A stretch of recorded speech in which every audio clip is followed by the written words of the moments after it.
Hello viewers, আসসালামু আলাইকুম। কেমন আছেন সবাই? আশা করি ভালো আছেন। আমি ইনশাল্লাহ ভালো আছি। তো আজকে আমি আসলে পুষ্টিকর খাবার কয়েকটি রান্না করেছি, যেমন কচুর লতা এবং কচুর শাক। দেখেন, আমি কচুর শাক রান্না করেছি। কচুর শাক এটাও কিন্তু আমি কিনে আনি নাই। এটা বাড়ির পাশেই কচু আছে, ওইখানে অনেক কচু, ওইখান থেকে এনে আমি একটা রেসিপিটা তৈরি করলাম। তো এই রেসিপিটা তৈরি করতে খুব একটা কিছু লাগে না। এই রেসিপিটা শুধু আমি প্রথম থেকে দেখাই নাই, যেহেতু খুব একটা কিছু লাগে না, সেহেতু আমি এখন বলতেছি। শুধু পেঁয়াজ কুচি, রসুন কুচি, কাঁচামরিচ, দই, লবণ, ওইটা দিয়ে আমি রান্না করলাম।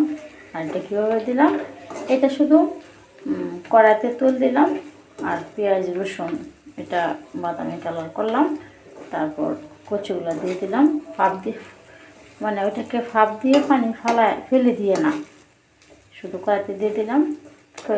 ভাপ দিয়ে পানি ফেলে দিলে তো এটার গুণগত মান চলে যায়। এই জন্য আমি ভাপ দিয়ে পানি ফালাই নাই, যাতে গুণগত মান থাকে এবং যাতে পুষ্টিকর থাকে। এই জন্য আমি ভাপ দিয়ে পানি না ফেলাই, শুধু ওটাকে তেলে দিলাম ওই কচুগুলা। তারপরটা উনে এই যে এরকম সুন্দর হয়েছে, দেখেন, খাইতে অনেক টেস্ট। আর এর চেয়ে বড়ো কথা হচ্ছে যে এটা হচ্ছে একেবারে পুষ্টিকর খাবার, আয়রন জাতীয় খাবার। ওই খাবারটা খেলে রক্ত শূন্যতা পূরণ হয়।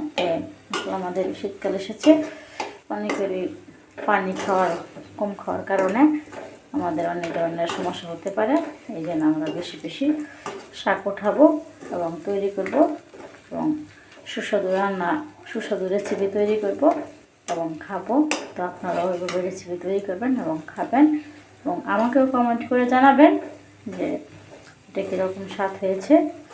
তো সবাই ভালো থাকবেন। ধন্যবাদ। আল্লাহ হাফেজ।